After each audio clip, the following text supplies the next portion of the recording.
안녕하세요. 인생의 중요한 갈림길에서 최후의 선택을 한 남자입니다. 어느덧 새해가 밝아왔네요. 그래서 조용히 지난 해를 정리하면서 제 인생을 돌아보게 됐답니다. 40대 초반, 지금의 나이가 되기까지 정말 많은 일이 있었어요. 좋은 선택과 후회되는 선택까지 수없이 많은 선택이 지금의 저를 만들었다고 생각해요. 인생은 선택의 연속이라는 말이 있지 않습니까? 그래서 제가 한 선택 중에 최고의 선택이라고 할 수 있는 일을 사연으로 보내게 됐어요. 제가 했던 선택 중에 후회 없는 선택을 고르자면 바로 이혼이었습니다. 시작부터 이런 얘기를 하는 걸 보면 제 인생도 쉽지 않았겠구나 싶으시죠? 요즘 이혼은 대수가 아니라고 해도 이혼을 결정하기까지 수십 번의 번뇌와 갈등이 많았습니다. 결혼이 신중했던 만큼 이혼도 정말 신중하게 결정했어요. 하지만 아무리 고민해봐도 저희 부부 사이의 답은 이혼이라는 하나의 결론만 나오더라고요. 이미 부부 사이의 신뢰가 깨져서 더 이상 살 수가 없었습니다. 화목한 가정에서 평범하게 자라온 저는 부모님처럼 화목하게 잘 살 수 있을 줄 알았어요. 하지만 인간적인 배신을 겪고 나니까 너무 사람을 믿었나 싶더라고요. 제 유년 시절을 돌아보면 정말 평범했어요. 부모님과 저, 남동생, 여동생, 다섯 식구가 평범하게 지냈거든요. 아버지께서 평범한 회사원이셨는데 특히 책을 많이 좋아하셨어요. 그래서 집에는 늘 나이별로 읽을 수 있는 권장 도서가 많았습니다. 아버지는 주말이면 저희를 불러서 단호한 목소리로 이런 말씀을 하셨어요. 아빠가 주말 아침에 TV 보기 전엔 항상 책부터 보라고 했었지? 다들 얇은 책이라도 한 권씩 읽어. 그때는 아버지 깊은 뜻을 모르던 초등학생이라서 아버지의 말에 투덜거리면서 말했습니다. 내 친구들은 집에서 책 안 본다는데 왜 우리 집은 매일같이 봐요? 아빠가 너희들한테 괜한 거 시킬까봐 그래? 항상 책을 가까이 해야 너희들한테 도움이 되는 거야. 이런 책 봐도 학교에서 하나도 도움 안 돼요. 오늘만 그냥 좀 TV 볼게요. 어허, 너희들 나중에 훌륭한 사람 되고 싶으면 책부터 봐. 책 다 읽으면 리모컨 줄 거야. 아버지는 주말이면 유독 책을 보는 걸 강조하셨어요. 초등학생이던 저는 아버지가 왜 책을 강조하시는지 전혀 이해할 수 없었습니다. 책을 다 읽고 나면 잘 읽었는지 질문까지 하는 아버지 때문에 잔머리 쓰지도 못하고 전부 읽었던 기억이 납니다. 그때는 몰랐는데 나이가 들고 보니까 인생에 도움이 되는 부분들이 많았어요. 게다가 책 읽는 습관이 공부에도 도움을 주더라고요. 동생들도 아버지의 가르침대로 반듯하게 잘 컸습니다. 이런 부모님의 가르침으로 장래 희망인 선생님이라는 꿈도 이뤄낼 수 있었습니다. 특히 가정적인 아버지를 보면서 가정이 평안해야 바깥일도 잘 풀린다는 걸 자연스럽게 배웠던 것 같아요. 그래서 저는 소개팅을 하더라도 늘 성격적인 부분을 먼저 봤었죠. 그러던 중 30 초반에 소개로 만나게 된 사람이 아내였어요. 아내는 차분하고 배려심 깊은 성격이 첫 만남에 느껴질 만큼 첫인상이 좋았습니다. 첫 소개팅 날 같이 식사하고 나오는데 갑자기 아내가 어디론가 달려갔어요. 어딜 가나 보니까 아내는 길에서 나무를 팔고 있던 할머니께 다가가 다정한 목소리로 말했습니다. 안녕하세요. 이거 나물 한 바구니에 얼마예요? 이거 내가 다 손질해둔 나물인데 한 바구니에 7,000원. 다 손질하신 거예요? 와, 마트에서 파는 것보다 더 깔끔해요. 저 이거 한 바구니 주세요. 젊은 아가씨가 잘 볼 줄 아네. 고마워. 아가씨 복 받을 거야. 제가 어린 동생이 있는데요. 어릴 때 부모님이 바쁘셔서 제가 맨날 밥 해주면서 컸거든요. 그래서 이렇게 젊은 아가씨가 야무지구먼. 아내는 길에서 나무를 팔고 계신 할머니를 보고 달려간 거였어요. 그리고 나무를 한 바구니 사면서 할머님과 다정한 대화를 나누더군요. 나무를 한 봉지 받아든 아내는 저와 같이 걸어가면서 민망한 목소리로 말했습니다. 괜히 저 때문에 길에 서 있으셨죠. 제가 할머님들이 뭐 파는 것만 보면 꼭 하나씩 사야 마음이 편해서요. 저는 괜찮았어요. 오히려 그런 모습이 더 좋아 보였는데요. 정말요? 괜히 오지랖 넓어 보이진 않았어요? 에이, 전혀요. 마트 가도 손질된 나물 사려면 양도 적으면서 더 비싸게 사야 되는데요. 그 정도면 정말 횡재하신 거예요. 저도 집에서 요리하는 거 좋아해서 어머니 자주 도와드려서 알거든요. 엄청 가정적이시네요. 요리 좋아하는 남자 드물잖아요. 저희 아버지가 엄마를 자주 도와주셨어요.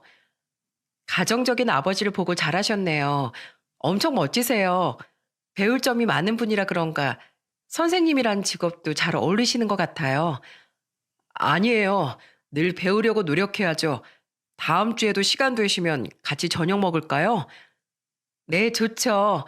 저도 주말이 휴일이라서 시간 잘 맞을 것 같아요. 저는 그렇게 아내와 자연스럽게 두 번째 약속까지 잡았습니다. 사려 깊은 아내 모습에 첫인상이 엄청 좋게 남았어요. 그렇게 아내와의 만남을 이어오다가 연인으로 발전하게 된 겁니다. 그리고 아내는 첫인상처럼 정말 다정한 성격이었어요. 제가 고등학교 선생님으로 근무하다 보니까 시험 기간이 되면 바빴습니다. 그때 아내가 저를 걱정하면서 이런 말을 하더라고요. 오빠, 요즘 너무 바쁜 거 아니야? 저녁은 먹고 일하는 거야? 그냥 간단하게 햄버거 먹었어. 아우, 밥 먹을 시간도 없네. 먹고 살자고 하는 일인데 밥은 제대로 먹어야지. 오늘 퇴근하고 우리 집으로 와. 내가 찌개랑 밥 해놓을게. 뭐? 늦게 끝날 텐데 뭐하러. 난 괜찮으니까 그냥 자. 어차피 난 동사무소 칼퇴근이라서 그 시간에 할 일도 없어. 그러니까 밥 먹으러 와. 아내는 혼자서 자취하며 지내고 있었는데 제가 바쁠 때면 끼니를 챙겨주겠다면서 밥을 해주곤 했어요. 그래서 저는 아내를 만나고 나서부터 아무리 바빠도 꼭 밥은 챙겨 먹고 다녔습니다.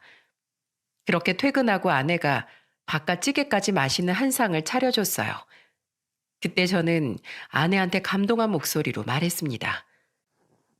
이걸 혼자 다 차린 거야? 정말 임금님 수라상이 안 부럽다. 현주야, 너무 고마워. 찌개 냄새 좋지? 내가 끓였는데도 진짜 맛있어. 어서 먹어봐. 저는 아내의 찌개를 한 입 먹으면서 감탄하며 말했어요. 우와, 진짜 맛있다. 대체 못하는 게 뭐야. 너무 맛있어. 어릴 땐 동생 챙겨주려고 했던 건데 이렇게 될 줄 몰랐네. 난 결혼하면 보글보글 찌개 냄새 나는 집에서 살고 싶다. 어릴 땐 맨날 싸우는 소리만 듣고 컸거든. 정말? 현주 넌 항상 밝아서 그런 가정서가 있는지 몰랐어. 남들도 그런 말 많이 해. 난 세상 모든 아빠들은 술 마시고 노름하러 다니는 줄 알았다니까. 연애 1년 차가 됐을 무렵 저는 아내와 속 깊은 대화를 나눴었어요. 그때 아내한테 들었던 가정사는 정말 놀라움의 연속이었습니다. 특히 아내는 여동생과 6살 차이가 나다 보니까 혼자서 동생을 돌보는 날도 많았다고 했어요. 아내는 힘든 과거에 대해 허심탄회하게 털어놨습니다. 우리 엄마는 아빠 때문에 엄청 고생 많이 했어. 오죽하면 동네 사람들이 우리 엄만 전생에 아빠랑 원수진 사이냐고 할 정도였다니까. 동네 노름판에 우리 아빠가 한 번도 빠진 적이 없었는데 그 노름판 가려고 엄마를 얼마나 닥달했는데. 노름판을 다니셨다고? 어, 오빠네 집에선 상상도 못하겠지? 근데 세상엔 우리 아빠처럼 뻔뻔한 가장도 많아. 돈도 못 벌면서 맨날 집에 오면 식구들만 괴롭혔어.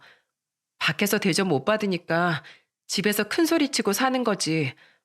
내가 생각해도 우리 아빠는 엄청 비겁해. 돈 없으면 벌어올 생각을 해야지. 왜 애꿎은 엄마를 닥달하냐고. 난 조금이라도 폭력성 있는 남자랑은 절대 결혼 안 해.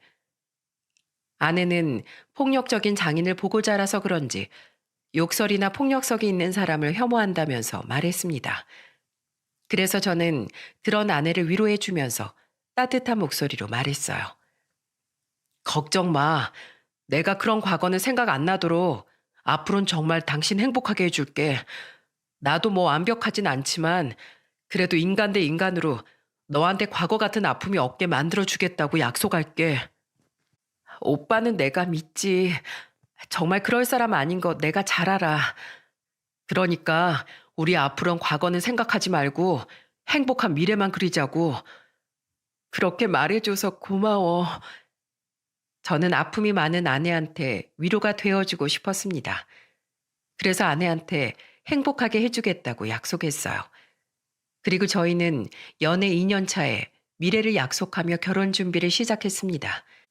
하지만 아픈 과거가 있는 아내한테는 결혼 준비도 쉽지 않은 과정이었어요. 제가 아내와 결혼 준비를 할 때 이미 장인과 장모는 이혼한 상태였습니다. 하지만 이혼하는 과정에서도 장인 장모는 순탄치만 않았다고 했어요. 특히 아내는 장인의 만행을 알려주면서 울기까지 했습니다. 우리 부모님 이혼하기 전에 엄마가 아빠한테 맞아서 입원까지 했었어. 뭐? 입원을 하셨어? 어. 그때 아빠가 엄마가 장롱에 숨겨둔 돈 훔쳐가려고 난리도 아니었어. 엄마는 안 뺏기려고 아빠 막아서는데 아빠는 또 핫도판 가야 된다면서 엄마 밀치고 때리기까지 했었어. 저는 장인 장모의 자세한 이혼 과정을 듣고 입이 떡 벌어졌어요. 특히 장인은 동네 화투판에 빠진 적이 없었고 돈이 있으면 다 노름판에서 다 써버릴 정도였다고 했어요. 장모가 병원에 수시로 입원할 정도로 장인은 폭력적인 사람이었습니다. 이런 환경에서 자라다 보니까 아내는 폭력적인 드라마도 제대로 못 볼 정도였죠. 그런데 이렇게 힘든 환경에서 컸으면서도 아내는 장인과 장모에게 각자 인사드리길 원했습니다. 그때 아내가 제 눈치를 보면서 이런 말을 했어요. 오빠, 이런 말 미안한데 난 우리 아빠한테도 오빠 보여주고 싶어. 못난 아빠였군. 늘 힘들게 하는 아빠였지만 그래도 내 친아빠잖아. 내가 이렇게 좋은 사람 만났다고 보여주고 싶은데 오빠 생각은 어때? 솔직히 그동안 아내의 가정사를 전부 듣고 나니까 아내의 저런 생각이 놀랍긴 했어요. 하지만 아내의 뜻이 그렇다는데 제가 어쩔 수 있겠습니까? 그래서 저는 아내한테 덤덤한 목소리로 말했습니다. 네 생각이 그렇다면 당연히 인사드려야지. 이해해줘서 정말 고마워. 그러면 내가 따로 약속 잡을게. 장인이 돌아가신 것도 아니니까 인사드리려고 하는 아내의 뜻도 이해가 갔어요. 하지만 막상 장인한테 인사를 가니까 장인은 정말 제 선에서 이해할 수 없는 사람이라는 걸 느꼈어요. 그때 장인은 솔직히 말해 미친 사람인가 싶을 정도였습니다. 제가 처음 장인과 마주한 날 장인이 저한테 했던 말이 뭐였는 줄 아십니까? 식사 자리에서 혼자 술을 마시더니 저한테 장인이 이런 말을 하더라고요. 내가 우리 귀한 딸 얼마나 힘들게 키웠는지 알아? 자네 알면 깜짝 놀랄 거야. 첫째 딸이라 아주 금이야오기야 귀하게 키웠어. 네? 아, 뭘 놀래? 세상 어느 부모가 자식을 막 키우겠어? 그러니까 나한테 한 달에 딱 50만 원씩은 입금해 줄 수 있지? 나도 그 정도는 받아야 자식 키운 보답을 받는 거지. 자네도 보다시피 내가 직장도 없고 월세방을 전전하잖아. 장인은 이렇게 가난하게 사는데 사위가 좀 도와줘야지. 저는 장인의 말에 어안이 벙벙했어요. 세상에 이게 말이 됩니까? 이미 다 알고 있는데 뻔뻔하게 말하는 장인을 보면서 기가 막히더라고요. 그때 아내가 그런 장인을 보면서 소리치며 말했습니다. 아빠가 날 뭘 힘들게 키워. 여기 결혼 허락받으러 온 거 아니고 그래도 아빠니까 딸이 누구랑 결혼하는지 얼굴은 보여줘야 할 것 같아서 만든 자리예요. 그러니까 어서 밥이나 드시고 가세요. 뭐야? 그럼 지금 이깟 밥이나 먹자고 날 부른 거야? 이깟 밥이요? 아빠가 나랑 동생한테 해준 게 뭐가 있는데요. 맨날 노름에 폭력까지 휘두른 아빠 때문에 동네에서 제가 고개를 못 들고 다녔어요. 엄마가 뼈 빠지게 벌어온 돈 맨날 노름판에서 날렸잖아요. 뭐야? 이놈의 기집애가 다 지난 일을 뭐하러 들춰? 사위 앞에서 나 개망신시키려고 나왔어? 창피한 건 아세요? 그럼 사위한테 10원 한 장도 받아낼 생각 꿈에도 하지 마세요. 아빠 이러시면 다신 아빠 보러 안 와요. 제가 말씀드렸죠? 그래도 아빠니까 한 번 얼굴은 보여드려야 할 것 같아서 제가 용기 내서 온 거예요. 돈이 필요하면 막노동이나 뛰어서 돈 버세요. 아시겠어요?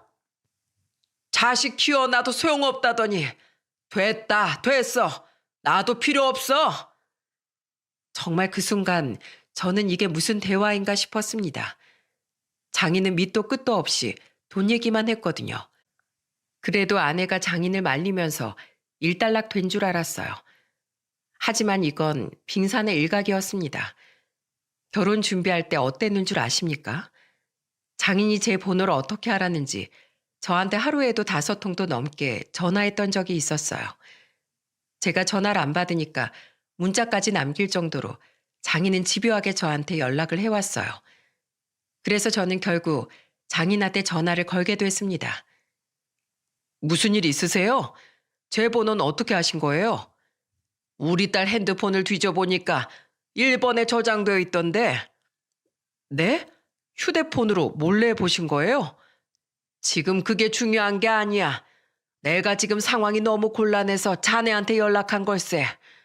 무슨 상황이 곤란하신데요? 내가 월세하고 관리비를 못 내고 있어서 쫓겨날 판이야. 미안한데 100만 원만 보내주면 안 되겠나? 김서방, 우리 딸이랑 결혼하면 나도 부모나 마찬가지잖아. 그때 장인의 말에 저는 속으로 잘못 걸렸다 싶었습니다. 그리고 제 마음대로 장인을 도와주면 안 되겠다는 생각이 들었어요. 그래서 저는 침착하게 장인한테 말했습니다. 도와드리고 싶은데 제 마음대로 결정할 문제가 아닌 것 같습니다. 현주랑 상의해보고 연락드릴게요. 뭐? 현주?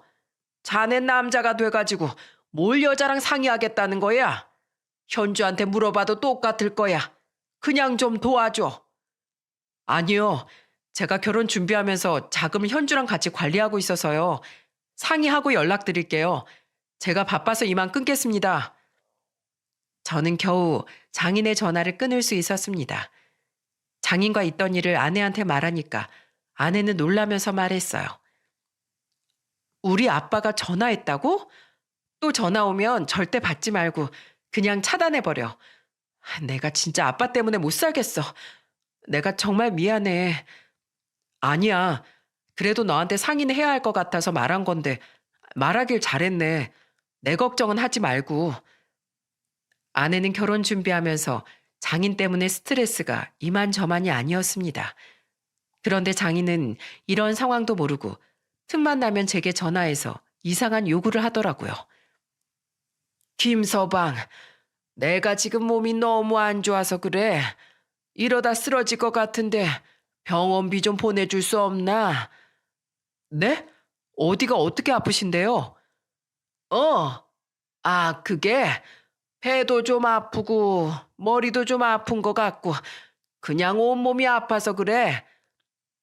아프다는 말에 제가 놀라서 어디가 아프냐고 묻자 장인은 얼버무렸어요. 그래서 저는 장인한테 단호한 목소리로 말했습니다. 아버님, 제가 아버님 전화를 왜 차단 안 했는지 아세요? 갑자기 그게 무슨 소리야? 저는 아내가 장인어른을 저한테 인사시켜준 이유가 있다고 생각해요. 그 이유는 아무리 미운 아버지라도 친아버지니까 최소한의 예의를 지키고 싶어서라고 생각합니다. 그래서 저도 최소한 예의를 지키려고 차단을 안 한 거예요. 아예 안 보고 살 거라면 아내도 저한테 장인어른 안 보여줬을 겁니다. 그런데 딸 마음도 이해 못 하시고 이러시면 어떡합니까? 내가 정말 아파서 전화한 거라니까. 그러면 병원부터 다녀오시고 영수증 보여주세요. 그럼 저도 도와드릴게요. 됐네. 내가 알아서 할 테니까 신경 끄게. 제가 이렇게 말하자 장인은 전화를 끊어버렸어요. 여러분들이 들으시기에도 이상하지 않습니까? 나중에 알고 보니까 아팠던 것도 아니었더군요. 그런데 제가 한 번의 고비를 잘 넘겼다고 방심한 사이 두 번째 고비가 찾아온 겁니다. 한동안 저를 은행처럼 여기던 장인도 잠잠할 때였어요. 그러다 갑자기 걸려온 장인 전화에 허를 찔린 거죠. 그때 장인은 아픈 듯 전화로 이런 말씀을 하셨습니다. 김서방, 내가 오늘 공사장에서 일하다 이빨이 2개나 나갔어. 이거 임플란트를 해야 한다는데 나 정말 너무 힘든데 돈 좀 보내줘. 어쩌다가 그렇게 되신 거예요? 걸어가다가 넘어졌는데 글쎄 이빨이 딱 부러졌지 뭐야. 나 진짜 사진도 보내줄 수 있어. 그때 장인은 정말로 넘어졌다면서 급기야 울기까지 했습니다. 그래서 저는 장인한테 침착하게 말했어요. 제가 다른 건 모르겠고 우선 식사는 하셔야 되니까 50만 원 정도 보내드릴게요. 이건 꼭 치료 받으셔야 돼요. 아시겠죠? 고마워. 정말 고맙네. 저는 그렇게 장인한테 돈을 보내드렸어요. 그런데 이런 제 성의에 장인이라는 사람은 어떻게 했는 줄 아십니까? 며칠 뒤 아내가 장인 생일이라고 약속을 잡았던 적이 있었어요. 그런데 소고기를 먹으러 온 장인이 고기를 못 먹는 거예요. 그래서 아내가 이상하다 싶어서 장인한테 물었습니다. 아빠, 왜 고기를 못 드세요? 그때 다쳐서 이 사람이 치료비 보냈다면서요. 아, 그게 동네 친구들이 화투를 친다길래 내가 거기서 돈 따면 내 치료비랑 사위한테 돈 갚을 것까지 벌 줄 알았지. 뭐요? 또 화투를 쳤다고요? 대체 왜 그래요? 사람을 대체 어디까지 실망시킬 건데요? 내가 아빠를 왜 챙기는 줄 알아요? 혼자 고독 쌓을까봐 챙기는 거예요. 그래도 딸로서 아버진 챙겨야 되니까 이러는 거라고요. 그런데 대체 왜 그러세요? 왜 아빠는 최소한의 아빠 노릇도 못하냐고요? 노름에서 집안 거덜낸 것도 부족하세요? 아빠 더 이상 나나 우리한테 손 벌리지 말아요. 알았어요? 진짜 나 이제 모르겠어요. 더 이상 바라지 마요. 그렇게 아내는 장인 생신을 챙겨주려다 더 큰 실망감만 아는 채 자리를 박차고 나가버렸어요. 저도 그때는 아내를 따라 나갔습니다. 밖에 나가보니까 아내는 주저앉아서 울고 있었어요. 난 그래도 최소한 사위한테는 안 그럴 줄 알았어. 자식한테 못난 아빠였어도 나이 들면 우리 생각해서 사위한테라도 잘할 거라고 믿었다고. 근데 이게 뭐야? 난 왜 정상적으로 살지도 못하게 만드냐고. 저는 그저 아내를 안아줄 수밖에 없었습니다. 그 상황에 아내한테 어떤 말도 위로가 될 것 같지 않았어요. 정말 이런 착한 아내한테 저런 아버지가 있을 수 있나 놀라울 뿐이었습니다. 그렇게 저는 결혼식에는 장인을 모시지 않은 채 식을 올렸어요. 그런 아내를 보면서 저희 아버지는 아내한테 따뜻한 목소리로 말했습니다. 우리 며느리, 이제 우리 집 식구인데 앞으로 좋은 추억 많이 만들자꾸나. 지난 일은 모두 잊고 좋은 미래 그리면서 살자꾸나. 아버님, 감사합니다. 부족하지만 저도 잘하려고 노력할게요. 노력은 무슨 노력? 원래 가족은 존재만으로도 행복한 거야. 그러니까 노력 말고 그저 네 행복을 위해서 살면 된단다. 아내는 저희 아버지의 말에 큰 감동을 받았어요. 가족의 정을 모르던 아내가 드디어 가족한테 안정감을 느끼게 됐다고 말할 정도였습니다. 그래도 한 가지 다행인 건 장인은 구제불능인 반면 장모와 처제는 참 좋은 사람들이었어요. 장인이 저한테 왜 한 달에 50만 원씩 달라고 요구했나 의아했는데 알고 보니까 처제가 장인을 챙기고 있던 겁니다. 그 당시 처제는 장모와 살면서 지방에서 일하고 있었어요. 그래서 아내와 결혼 후에 장모님 댁에 가면 처제와 셋이 치맥을 하곤 했답니다. 그때 처제가 아내를 보면서 이런 말을 했어요. 언니, 이제 결혼도 했으니까 아빤 신경 쓰지 마. 내가 아빠한테 매달 30만 원씩 주고 있어. 뭐? 네가 왜 그 돈을 줘? 내가 그 돈 안 주면 언니랑 엄마 괴롭힐 게 뻔하잖아. 그러니까 언니는 이제 아빠 신경 쓰지 말고 언니 가정 지켜. 해준 거 없는 아빠한테 딸 노릇 그만큼 했으면 됐어. 저보다 어린 처제를 보면서 정말 어른스럽다고 느낄 정도였습니다. 아내는 그런 처제한테 고맙다고 말하더군요. 정말 장인의 인성에 비해 딸들 마음이 너무 착하지 않습니까? 이런 아내와 처제의 성품은 장모를 닮았구나 싶었어요. 왜냐하면 장모는 제가 서울에서 5시간 걸려서 내려가면 늘 진수성찬을 차려놓고 저를 기다리셨습니다. 우리 사위 왔어? 어서 와. 장모님, 이게 뭐예요? 어디 잔치 열렸어요? 사위 오는 게 잔치지 다른 게 잔치인가? 서울에서 여기까지 온다고 고생했어. 어서 앉아. 장모님은 사내 진미를 다 차려둔 듯 한 상을 차려놓고 저를 반겨주셨습니다. 저는 그때 제 앞에 백숙에 있는 다리를 놔주시는 장모를 보며 말했어요. 세상에, 닭다리가 너무 큰데요. 장모님도 어서 드세요. 난 오늘 같이 일한 사람들이랑 국밥을 한 그릇 먹었더니 배가 불러. 어서 들게. 그때 장모님은 소일거리를 하면서 지내고 계셨어요. 그래서 저는 장모님을 뵐 때마다 용돈을 조금씩 드리기로 했었죠. 장모님은 저한테 고마운 목소리로 말씀하셨어요.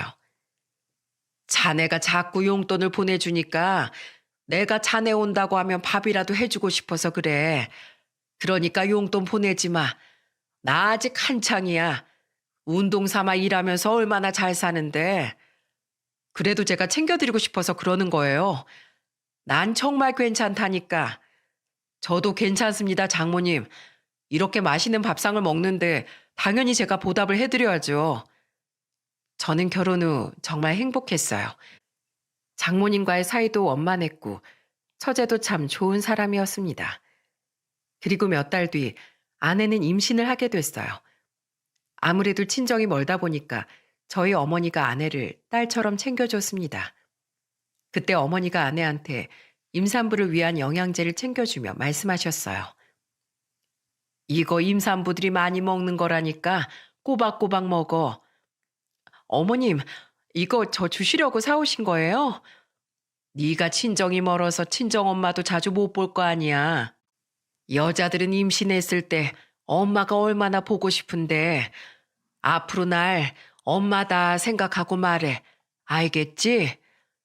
네, 어머님. 이렇게 저 생각해 주셔서 정말 감사드려요.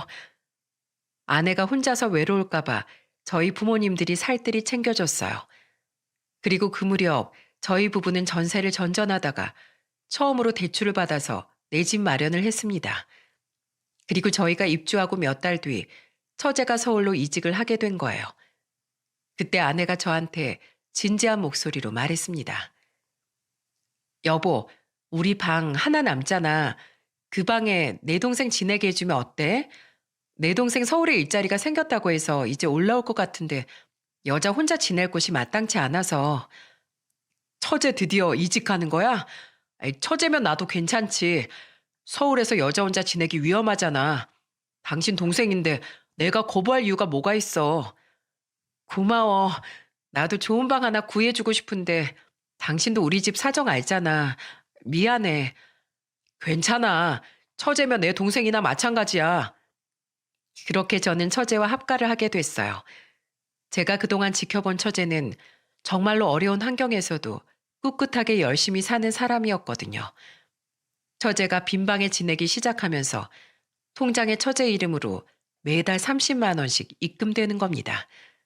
그래서 저는 처제한테 물어봤어요. 처제, 지난달은 내가 그러려니 했는데 이번 달에 또 돈을 보낸 거야? 뭐하러 보내? 저도 염치가 있지. 공짜로 지내는 건 싫어요. 이렇게 좋은 집에 방 한 켠 내준 것만으로도 감사해요. 아이, 그러지 말라니까. 이래야 제가 마음이 편해서 그래요. 그러니까 그 돈으로 언니하고 맛있는 거 사드세요. 내가 못 산다, 못 살아. 이거 다 모아서 처제 시집 갈 때 다시 줘야겠다. 나중에도 안 받을 건데요? 제가 괜찮다고 해도 처제는 한사코 월세를 보내왔어요. 그러면서 처제는 집안일도 도맡아 할 정도로 깔끔했습니다. 아내가 임신한 상태라 그런지 처제는 청소도 혼자서 척척 해내더라고요.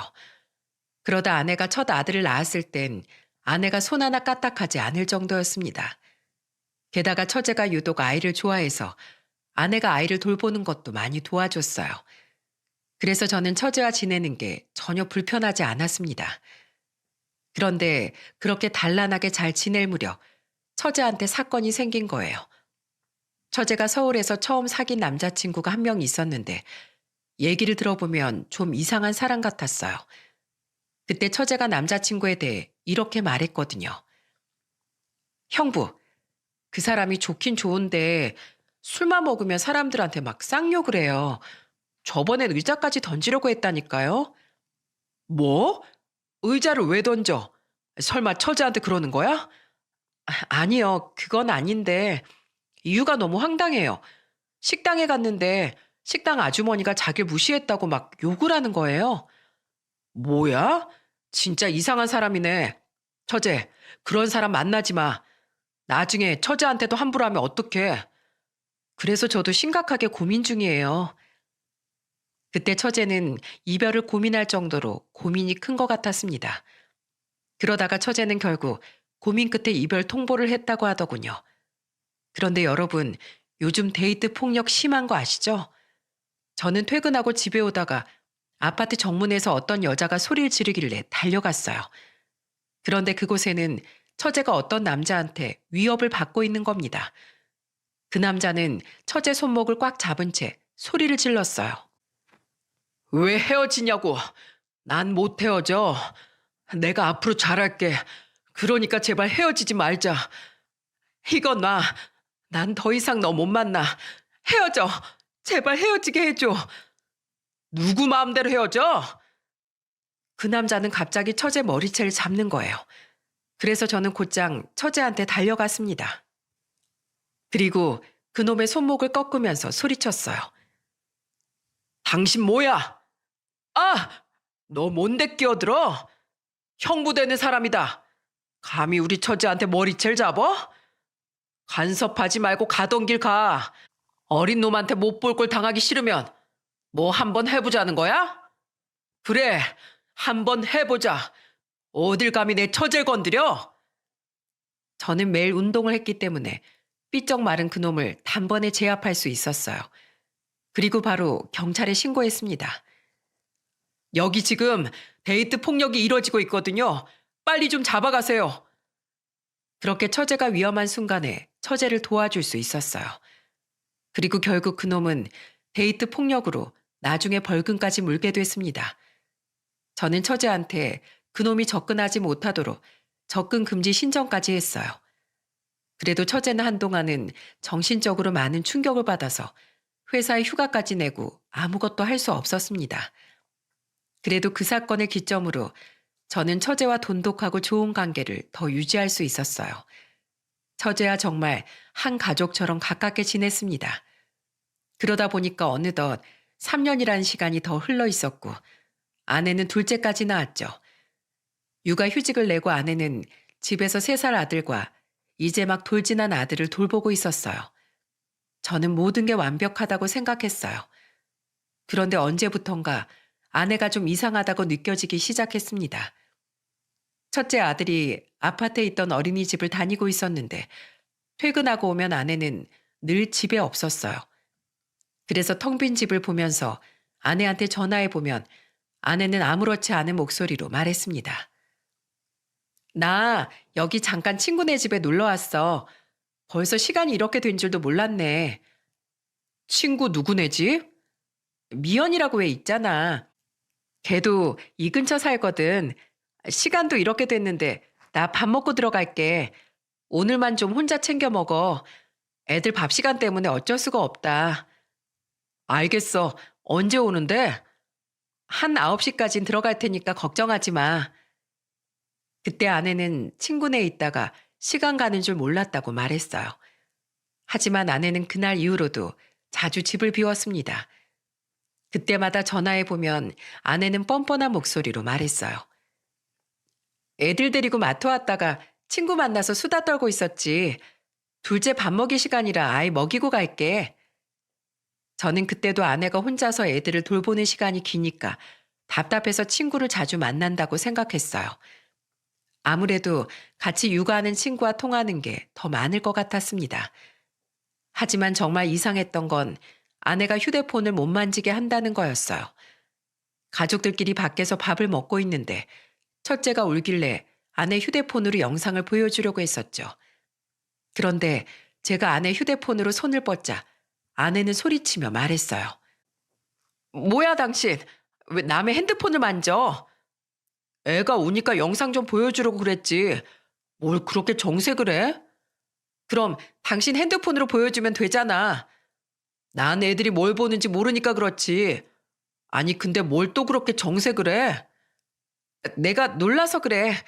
요즘 개인정보가 얼마나 중요한데 남의 핸드폰을 함부로 만져. 저는 그때 아내의 반응이 너무 당황스러웠어요. 결국 보다 못한 처제가 자신의 핸드폰을 켜서 아들한테 영상을 보여주더군요. 그래서 아내가 좀 이상하다 싶었죠. 그런데 이런 의심이 확신으로 다가오고 만 거예요. 어느 날 처제가 저한테 진지한 목소리로 말했습니다. 형부, 저랑 밖에서 술 한잔 해요. 그때 저를 부르는 처제 목소리를 듣고 고민이 있구나 싶었어요. 그래서 아내가 애들을 봐준다길래 저는 처제와 둘이 집 앞 호프집으로 갔습니다. 그런데 처제가 한동안 말없이 술만 마시더니 술이 좀 올랐을 때 저한테 충격적인 고백을 했어요. 형부, 언니 믿지 마세요. 사실은요, 제가 진짜 많이 고민해 봤는데요. 이건 말해야겠어요. 아무래도 언니 남자 생긴 것 같아요. 뭐? 다짜고짜 그게 무슨 소리야?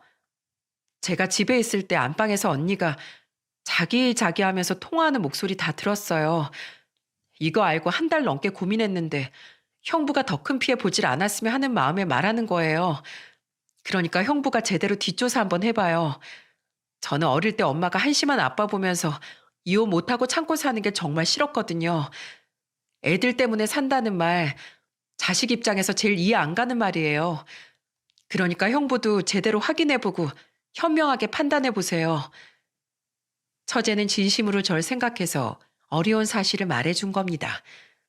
그날 처제의 말에 저는 밤잠을 설쳤어요. 그리고 처제의 진심 어린 조언에 저는 안방에 초소형 녹음기를 설치했습니다. 처제가 들었다는 그 말을 저도 들어봐야겠다 싶었거든요. 그리고 일주일 뒤 그 녹음기를 확인했을 때 저는 뒤로 넘어갈 뻔했습니다. 그 녹음기에는 간드러지는 아내의 음성이 담겨 있었어요. 오빠, 오늘은 어디서 볼까? 어린이집도 서너 시면 끝나는데 우리 드라이브 갈까? 오빠 와이프 어차피 늦게 퇴근한다면서 난 내 여동생한테 애들 맡기면 되니까 걱정 마. 저는 첫 녹음 파일을 확인하자마자 기가 막혔어요. 그리고 다음 녹음 파일은 더 가관이었습니다. 오늘은 기분이 울적해. 오빠, 우리 저번에 갔던 을왕리로 조개구이 먹으러 갈까? 진짜 난 이제 남편이 남자로 보이지도 않아. 큰일 났어. 어떡하지? 오빠는 와이프가 돈이라도 잘 버니까 아예 다 그만두고 집에서 애만 보는 거잖아. 난 복직해야 된다니까. 나 이혼하면 책임질 수 있어? 어? 다른 남자한테 제 험담까지 하는 아내 목소리에 소름이 확 끼쳤습니다.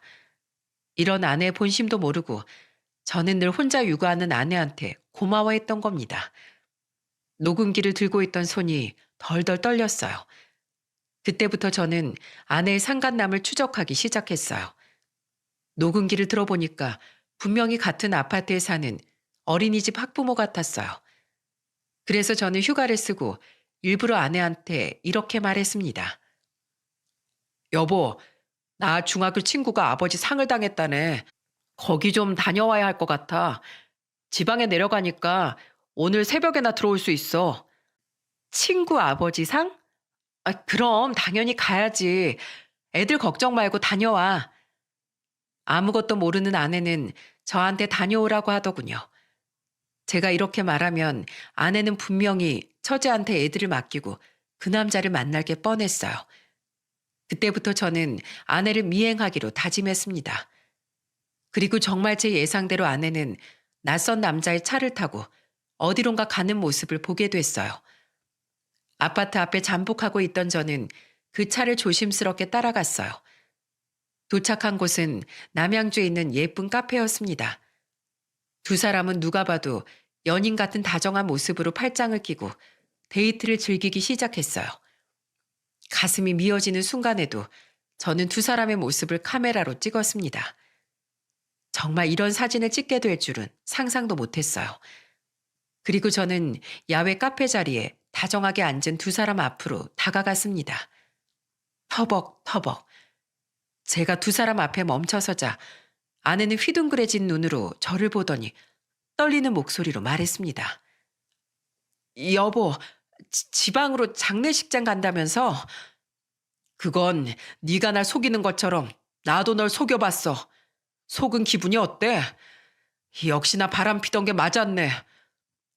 여보, 내 얘기 좀 들어봐. 그게 아니라 친구야, 정말 친구라고. 친구? 누굴 바보로 알아? 친구끼리 팔짱 끼고 다정하게 웃으면서 이렇게 딱 붙어서 연인처럼 행동한다고? 그게 아니라 잠깐이야. 부부들 다 잠깐씩 바람 난다고 하잖아. 웃기지 마. 내가 정말로 다른 여잔 몰라도 당신만큼은 믿었어. 세상에 다른 사람은 다 바람나도 당신만큼은 아닐 거라고 믿었다고. 근데 날 이렇게 배신해? 간통죄 없어졌다고 둘이 이러는 거야? 내가 니들 가만 안 둘 거야. 아내는 손을 덜덜 떨면서 제 앞에서 눈물을 흘렸습니다. 그 와중에도 상간남은 벙진 표정으로 서 있더군요. 그때 저는 상간남을 보면서 소리쳤습니다. 가정 있는 사람이 그러고 싶냐? 너 딸도 있다면서 그런 놈이 유부녀랑 바람을 펴? 야, 네 와이프는 너 이러고 돌아다니는 거 아냐? 사장님, 죄송합니다. 와이프 귀에 들어가면 저 죽어요. 제발요.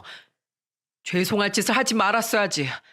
너 들어보니까 집에서 노는 백수라며? 내가 너 가만 안 둘 거야. 가정을 배신하면 어떤 세상이 펼쳐지는지 제대로 보여줄게. 상간남은 제가 본처한테 폭로하겠다고 하니까 저한테 울며 애원했어요. 알고 보니까 상간남은 와이프가 개인 사업하는 능력 있는 사람이었죠. 그래서 상간남은 집에서 딸을 키우면서 아내 돈으로 놀고 먹던 백수였던 겁니다. 세상에 이런 배신자들이 또 있을까요? 그렇게 집으로 돌아왔고 아내는 집에서 대성통곡을 하면서 말했습니다. 여보, 내가 정말 죽을 죄를 지었어. 미안해. 어떻게 하면 나 용서해 줄래? 나 다시는 그 사람 안 만날게. 나 정말 당신 없이 못 살아. 야, 넌 내가 우습냐? 내가 그동안 네 사정 다 봐주고 이해해 주니까 이런 거지 같은 상황도 이해해 줄 것 같아? 짐승도 누울 자리를 보고 다리를 뻗는다고 했어. 넌 사람이 왜 그러냐? 너 같으면 이 결혼 생활이 유지될 수 있을 거라 생각해? 그래도 우리 애도 둘이나 낳고 살 정도로 사랑했잖아. 여보. 난 이미 너랑의 신뢰가 바닥났어. 내가 너 이상하다 싶어서 조사해봤으니까 다행이지. 그냥 내가 넘어갔으면 평생 속을 뻔했다는 게 더 화가 나. 나는 너 절대 용서 못해. 그리고 너 같은 여자랑 애들 절대 못 키워. 저는 일부러 처제가 알려줬다는 사실은 말하지 않았어요. 그래도 혈연관계인데 제가 그 사이를 망칠 순 없잖아요. 그래서 저는 처제가 알려줬다는 사실은 비밀로 한 채 아내와 이혼을 진행했습니다. 상간남한테도 위자료 소송을 걸었고 제가 고소하자 상간남의 집안도 발칵 뒤집힌 겁니다. 결국 그 남자도 이혼을 당하고 만 거죠. 저도 아내한테 이혼 소송과 위자료 소송을 걸었어요. 이런 식으로 배신을 한 여자하고는 결혼 생활 유지할 수 없다고 판단한 겁니다. 그러자 아내는 어땠는 줄 아십니까? 자기는 능력이 없다면서 양육권을 다 포기한 겁니다. 어떻게 애들을 책임지려는 노력조차 안 보일 수 있는지 실망이 컸어요. 그래도 모성애는 있는 사람인 줄 알았는데 제가 사람을 한참 잘못 본 겁니다. 결국 소식을 들은 장모님께서 저한테 전화를 하셨더군요. 김서방, 내가 미안하네. 내가 다 애를 잘못 키운 죄야. 다 내 죄세. 날 원망하게나. 아닙니다. 장모님 그동안 감사했습니다. 내가 자네 같은 사위 잠시나마 얻어서 고마웠어. 내가 자네한테 너무 미안하네. 장모님은 그렇게 한참을 울면서 저한테 사과하셨어요. 결국 그렇게 저는 아들 둘을 데리고 이혼을 하게 된 거죠. 그리고 아내와 이혼하면서 살던 아파트도 내놨어요. 처제가 집을 떠나기 전에 저한테 한마디를 했습니다. 형부, 미안해요. 그리고 형부라고 부를 수 있는 시간 동안 저한테 참 멋있고 듬직한 사람이었어요. 끝은 비록 이렇게 됐지만 그 시간만큼은 잊지 않을게요. 형부는 좋은 사람이니까 우리 언니 있고 좋은 사람 만나서 새 출발하세요. 처제도 좋은 사람이야. 그러니까 이상한 놈 만나서 고생하지 말고 좋은 사람 만나서 행복하게 살아. 저는 처제와 마지막 인사를 나눴습니다. 그렇게 해서 제 결혼 생활은 끝이 난 겁니다. 전 아내는 이혼하면서 동사무소도 그만뒀다고 들었어요. 그래서 지금은 어디서 뭐 하는지 소식을 전혀 모릅니다. 처제 같은 경우에는 작은 원룸을 얻어서 출퇴근을 하고 있다고 들었어요. 그리고 가끔씩 조카들 잘 있냐고 안부 전화를 하더라고요. 일부러 아내 얘기는 하지 않는 것 같습니다. 지금 아이들은 제 어머니께서 돌봐주고 계세요. 너무 일찍 엄마를 잃은 아이들한테 너무나 미안한 마음만 큽니다. 그래도 제가 아이들한테 떳떳한 아빠가 되어주려고 노력하고 있어요. 제가 이렇게 사연을 보내게 된 이유는 좋은 가족에 대해 말하고 싶어서였습니다. 가족은 한 명만 잘한다고 해서 좋은 가족이 된다고 생각하지 않아요. 가족도 작은 공동체라고 불리는 집단이지 않습니까? 그만큼 서로를 위하고 배려하는 마음이 중요하다고 생각해요. 하지만 가족이라고 해서 배려를 당연하게 생각해서도 안 된다고 생각합니다. 그래서 저는 최선을 다했어요. 저는 정말 좋은 가정을 이루고 싶었을 뿐입니다. 그저 전 아내한테 바라는 건 하나예요. 제발 정신 차리고 떳떳한 인생을 잘 살아가길 바랄 뿐입니다. 애들한테 더 이상 부끄럽지 않은 엄마가 됐으면 좋겠네요. 그래야 정말 나중에라도 만날 수 있지 않겠습니까? 제 가정은 이렇게 배신으로 끝이 났지만 다른 가정은 평안하시길 바랍니다. 제 긴 사연 들어주신 여러분들에게 정말 감사드려요.